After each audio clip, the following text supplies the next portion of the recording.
Warning: this episode contains depictions of graphic violence that may not be suitable for younger audiences. Listener discretion is advised.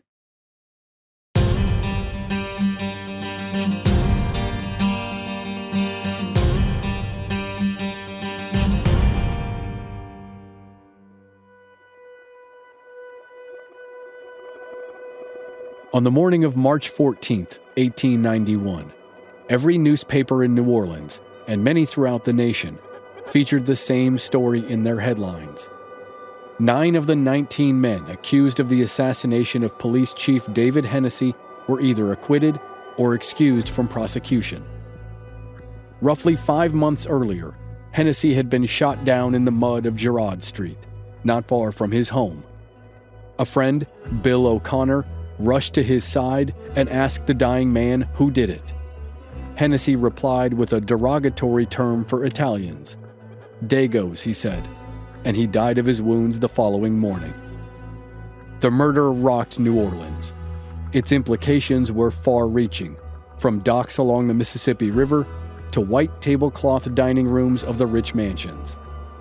But the mass roundup of Italian Americans and immigrants that followed was the tragic story that would endure. On the morning of March 14th, something else appeared in every newspaper in the city, an advertisement for a mass meeting that read, "All good citizens are invited to attend a mass meeting on Sunday, March 14th at 10 o'clock a.m. at the Clay statue to take steps to remedy the failure of justice in the Hennessy case." The Clay statue was that of Henry Clay, the Kentucky senator. It was on Canal Street near the prison where the 19 suspects were being held. The advertisement added one more line of text that read, "Come prepared for action." The ad had been signed by the Committee for Safety. It was a group of affluent and influential men like attorney William Parkerson and prominent businessman James Houston. For some, their cause really was the justice they believed David Hennessy had not received. But for many, the call to action was about race and money. When civic leaders began to speak just after 9 o'clock that morning, the mob was pushing 8,000 people. They wanted the Italians in the prison, and no one was going to stop them.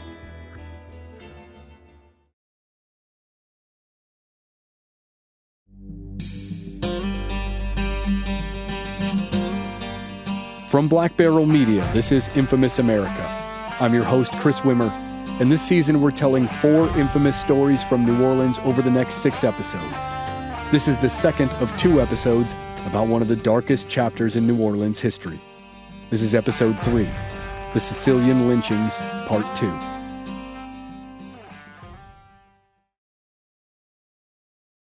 Antonio Marchese, a fruit peddler, laid his head on his pillow on the night of March 13th, 1891, and enjoyed his first full night of sleep in a long time. Neither the uncomfortable mattress beneath him nor the snores of the men in the jail cell around him kept him up. He had been acquitted of the murder of Police Chief David Hennessy, and when he woke up on the 14th, he expected to be a free man. Several of the other men had been acquitted as well, among them Antonio's son Gaspare. He was just 14 years old, but he was accused of signaling the shooters that David Hennessy was approaching on the night of the murder. Antonio gladly would have given his life for his son, but now, mercifully, neither of them would face the gallows.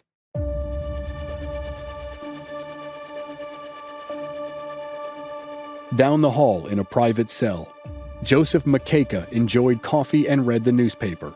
His wealth and status allowed him to avail himself of extra amenities and privileges that could be bought by someone in the New Orleans parish prison. It made sense, he thought. After all, what couldn't be bought in this city? The prominent political boss was thought by many to be a mafia leader, but he, too, had been acquitted of the murder. Even further down the hall, in a cell reserved for men condemned to die, Emmanuel Polizzi sat in a corner. His courtroom outbursts had earned him solitude and restraints. For lack of evidence, a mistrial had been declared in his case. Polizzi would soon be free. But Joseph Makeka saw the ad for the mass meeting that called people to action and he didn't like the way it sounded. The warden and the prison guards tried to calm his fears. They said it wouldn't amount to much. But Makeka pointed out that the 9 men had been acquitted. They were free to go, and yet they were still kept in jail overnight. Prison officials assured Makeka that it was just a precaution. They said Makeka would be out by the end of the day. But over the next few hours, Makeka felt the tension rise inside the prison. Disconcerting sounds drifted in from outside. On Canal Street, a bustling thoroughfare in the city, the civic leaders who placed the ad could see what Makeka could not. Their call to action was working. The crowd was growing. Attorney William Parkerson shouted to the crowd, "When the courts fail, the people must act. What protection is left for us when the very head of our police department is assassinated in our very midst by the Mafia Society?" The rhetoric darkened as the crowd grew. Violence bubbled under the surface, but it was rapidly racing toward a boil. Prison officials watched with worry. Warden Lemuel Davis repeatedly tried to reach Mayor Shakespeare and the acting chief of police to get assistance. He was told they were out at breakfast and could not be reached, but city officials were calling the governor. At some point before noon, the mob began to move toward the front gate of the prison. Parkerson and Houston led the charge. As the angry crowd banged on the fortified front gate, Warden Davis went down and tried to reason with the leaders. But the time for reasoning was long past. The leaders demanded that the 19 Italians be turned over to the mob. Davis refused. He went back and gave his men repeating rifles. He sent some to the front gate, and one to a less fortified entrance around the corner on Tremay Street. "Defend the building," he said. Though Davis knew he was asking his officers to potentially fire on their friends and neighbors. He knew many of his men would have preferred to be part of the mob, and he knew they couldn't hold the prison. Moments later, shouts came from outside. The mob broke through the gate on Tremay Street and entered the building. Warden Davis's telephone rang. It was a call from City Hall.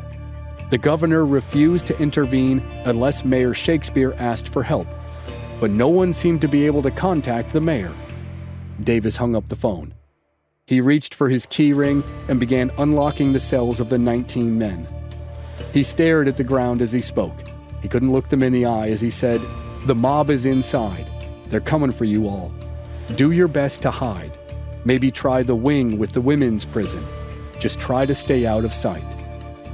Solemnly, he added, "There's nothing more we can do."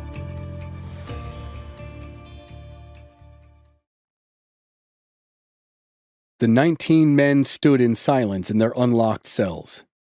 It was only when the screams of the storming invaders grew dangerously close that they realized they had to move. Joseph Makeka grabbed Davis's arm and pleaded for him to let the men have guns, to let them have a fighting chance. The warden refused. Makeka, along with Antonio Marchesi and Antonio Scafidi, ran up a staircase to one of the floors above. 6 other men, including the cobbler Pietro Montesterio, acted on the warden's advice and made their way to the women's prison. They hoped that the mob's bloodlust would not be so bold as to enter that area and start shooting in the presence of women. The rest of the men, and the terrified 14-year-old Gaspare Marchesi, rushed through the prison corridors hoping to find somewhere safe to wait out the nightmare. John Houston and William Parkerson led the men into the building. While the vast majority of the tens of thousands of people remained on the streets, Houston and Parkerson formed groups of men who were ready and willing to kill the Italians. As the warden predicted, the guards couldn't or wouldn't stop the mob. Most officers simply handed their weapons to the vigilantes. As the men burst into the first cell block, they found the warden alone. He tried one last time to convince them to stop. They ignored him and shoved him out of the way. One group swept into the women's prison, allegedly on a tip from one of the officers who had handed over his rifle. The women in their cells, fearing for their lives, pointed down a hall with some empty cells and shouted that the men went that way. At the end of the hallway, The vigilantes found a stairwell that led out of the building. When they followed it, it didn't lead to the freedom of the outside world. It opened into a small recreation yard that was completely enclosed. 6 of the Italian men, including Pietro Montesterio, were trapped in the yard. When the vigilantes found them, they fired more than 100 rounds. The 6 men crumpled into pools of blood in the dirt. According to Richard Gambino, Montesterio, the cobbler who had once repaired the shoes of Chief Hennessy's mother, didn't die right away. One of the gunmen saw his twitching hand. The vigilante stepped over other bodies and leveled a shotgun at the old man's head and shot him point blank. Back inside the prison, a group of armed men chased and cornered Joseph Macheca, Antonio Marchesi, and Antonio Scafidi. The vigilantes shot Scafidi through the eye at close range, and he died instantly. Macheca armed himself with a wooden club, but he had no chance to wield it. A shotgun blast blew off the top of his head. Antonio Marchesi raised his hand in front of his face and pleaded for his life. A round blew through his arm and severed his hand. Then it continued into his head. Marchesi fell to the ground, but unlike his fellow victims, he didn't die quickly. The fruit peddler bled and suffered for 9 hours on the concrete floor. Marchesi's son, Gaspari, didn't know which of the gunshots killed his father. As the story goes, he hid under a staircase as the murderers pounded up and down the steps above him. As the vigilantes continued to tear the prison apart in search of the remaining men, news of the attack spread through the city. Italian families feared for their safety. In the little Palermo neighborhood, there was concern that rioting would begin in the French Quarter. The Italian consul in New Orleans had also been calling Mayor Shakespeare all morning. The officials were holed up in their offices, unable to go to the aid of their countrymen. They relayed the terrifying details to the consulate in Washington, D.C. as the morning unfolded. The consul had followed every detail of the case from the beginning. The office tried to bring attention to the poor treatment of the defendants in prison. It called on Italians in other states and at home to support the 19 accused. But now the officials were huddled in their office. They didn't know the extent of the rampage outside, and it was far from over.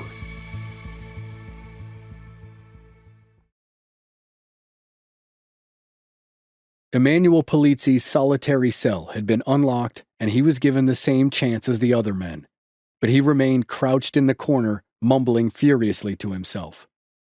He would likely be diagnosed with paranoid schizophrenia today, and it was probably a combination of the confusion in his head and the violence outside his cell that kept him cowering in the corner.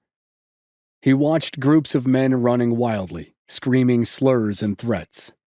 He heard gunshots and the last sounds of other prisoners. He watched them discover Antonio Bagnetto, who was then shot and pretended to be dead. But the mob dragged him away as he pleaded in Italian for his life. Ultimately, that group found Polizzi. The vigilantes grabbed the prisoner, hauled him to his feet, and pulled him into the hallway. Polizzi muttered under his breath as the men shot him 3 times. He fell to the ground, writhing in pain, but he didn't die, though he probably would wish he had. His ordeal was far from done. Someone sent word to James Houston, William Parkerson, and the other leaders of the mob that the defendant who had had the mental breakdown during the trial was still alive. Parkerson and Houston told the men to bring Polizzi to them. Some historians have suggested that what happened next was an act to give the mob proof that justice was being served and to prevent a riot by people fighting to get into the prison. But it could easily have been just more hatred and cruelty. Polizzi was brought out onto the street and delivered to the mob. They lifted him up and passed the dying man over their heads to a street lamp that had been turned into a gallows. His hands were bound and the noose was slipped over his head. Several men hoisted him up. He struggled for a moment, but when he reached up in an attempt to climb, gunshots rang out. Those final bullets killed Emanuele Polizzi. By Parkerson's orders, Antonio Bagnetto was next. He had already been shot, but now he strangled to death as he hung from a tree near Polizzi. When he was dead, some of the mob fired shots into his lifeless body, and the crowd cheered. As Polizzi and Bagnetto hung from the street lamp and the tree outside the prison, the vigilantes set up a grisly display inside the prison. They dragged the bodies of 9 victims into a large room near the front of the prison. They tossed the bodies down, nearly all of which had been beaten and shot, and some of which had been defiled after death. The crowd got their proof that Police Chief David Hennessy had received justice. Thousands of men, women, and children were allowed to parade through the room and observe the gruesome display. Some people took souvenirs.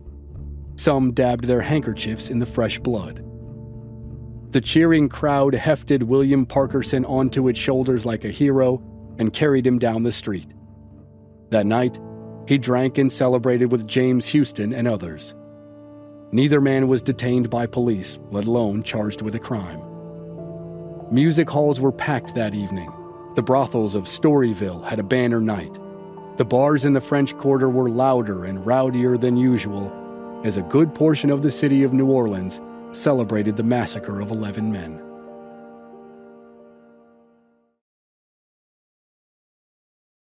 Gaspare Marchesi hid under a cot in an otherwise empty cell as the rioting and the killing began to wind down.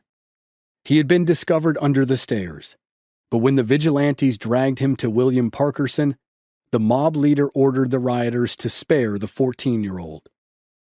8 others shared the younger Gaspare's luck. They hid or evaded the vigilantes long enough for sanity to return to the parish prison and for order to be restored. Within days, the surviving defendants were set free by the district attorney, and all charges against them were dropped. The families of Antonio Marchesi and Pietro Montesterio never claimed the bodies. Most likely, family members were too afraid of further violence. Both men were given a Catholic mass and buried in a potter's field. Emanuele Polizzi was buried in Cypress Grove Cemetery. According to reports of the time, only his wife and one other person were at the burial. Joseph Makeika's funeral was held at St. Louis Cathedral, the grand Catholic church at the head of Jackson Square.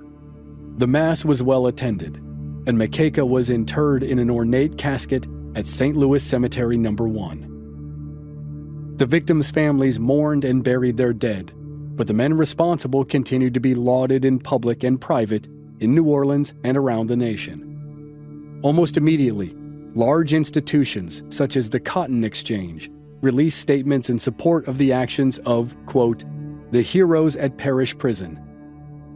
Wealthy private citizens raised money to help with legal fees if any of the murderers were brought up on charges. The story that mob justice was warranted and the mob's leaders were heroic played well at home, but there was a different reaction abroad. The Italian consulates in New Orleans and Washington, D.C.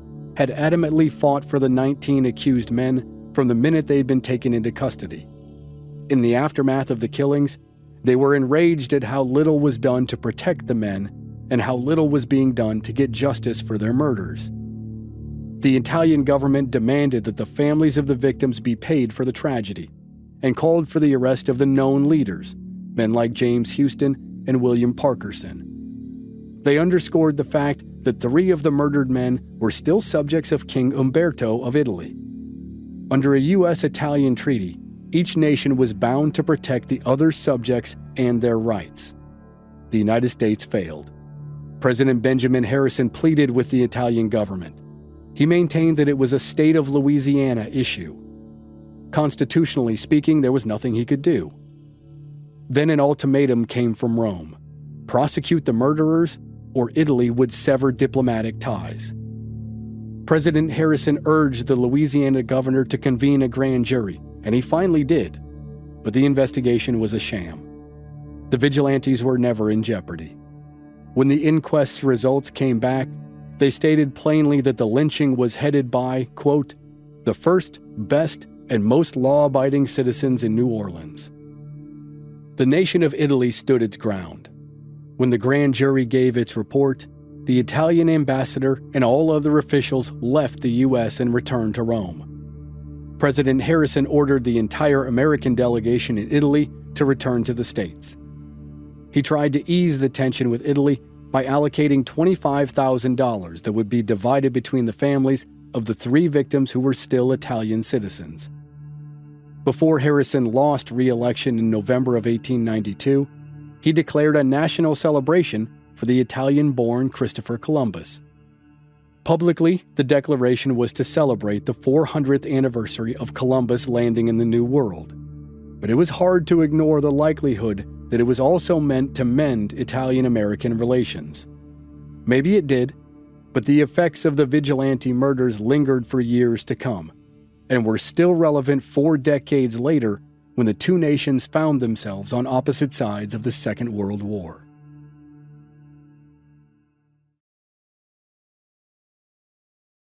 In the aftermath of the murders, Mayor Joseph Shakespeare, who was conveniently out of the office on the day of the riot, claimed he was never offered assistance from the governor.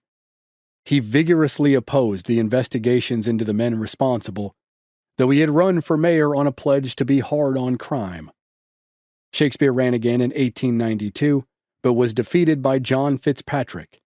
It was generally believed that the Italian vote won the tight race for Fitzpatrick.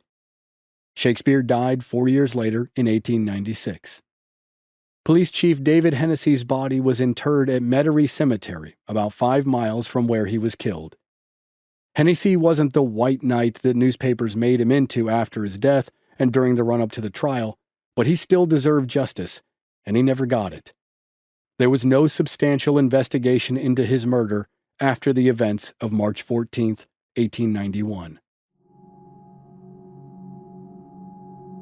The harsh reality of the March 14th lynchings is that they were not isolated events. One academic study of the incident found that 8 more men of Italian descent were lynched in Louisiana over the next 10 years. And obviously that number pales in comparison to the number of black people who were lynched in Louisiana and across the U.S. A report from the Equal Justice Initiative, published in 2017, said 4,084 lynchings of black people took place in southern states between 1887 and 1950. 549 of those happened in Louisiana. Like most of those acts of violence, no one was held responsible for the murders of 11 people on March 14, 1891. Mob leader William Parkerson was lauded in the media for doing what he referred to as his great and terrible duty. One of the men who participated in the mob, John M. Parker, was the president of the Cotton Exchange. He refused to admit that any man did anything other than deliver justice. He went on to become the 37th governor of Louisiana. Several families sued the city of New Orleans for failure to protect its citizens. All but one case was thrown out. Young Gaspari Marchese was awarded $5,000 for his injuries and the loss of his father. The events of those 6 months, from the murder of David Hennessy to the murders at the prison, vaulted the word mafia into popularity in American society. There's no memorial in New Orleans for the 11 men who died, but the group Sons and Daughters of Italy, which is dedicated to the preservation of Italian-American culture, is trying to change that. In 2019, 128 years after the murder, there was an apology to the Italian-American community. New Orleans Mayor LaToya Cantrell said, in part, "The city owes them and their descendants a formal apology. New Orleans is a welcoming city, but there remain serious and dark chapters to our shared story that remain untold and unaccounted for. At this late date, we cannot give justice, but we can be intentional and deliberate about what we do going forward." The Sicilian lynchings are indeed a dark chapter in New Orleans history, but there are 2 stories in that chapter and 2 crimes: the murder of David Hennessy, which will likely never be solved, and the murders of 11 innocent men.